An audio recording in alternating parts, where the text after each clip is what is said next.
تراویح کی نیت کس طرح کرنی چاہیے؟ ہم میں سے بہت سے لوگ ایسے ہیں جنہیں تراویح کی نیت کرنا نہیں آتا، اور جب تراویح کی نیت ہمیں کرنا نہیں آتا تو پھر ہماری تراویح قبول بھی نہیں ہوگی، اور جب تراویح قبول نہیں ہوگی تو اس سے یہ ہوگا کہ ہمارا روزہ قبول نہیں ہوگا، جب روزہ قبول نہیں ہوگا تو اس رمضان میں پھر ہماری بخشش بھی نہیں ہوگی۔ تو سب سے اہم بات یہ ہے کہ تراویح کی نیت کس طرح کرنی چاہیے۔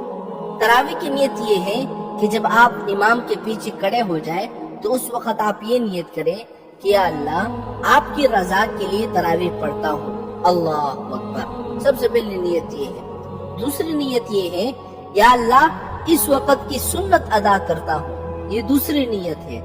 تیسری نیت یہ ہے یا اللہ رمضان المبارک کی قیام اللیل کی نماز ادا کرتا ہوں، یہ تیسری نیت ہے۔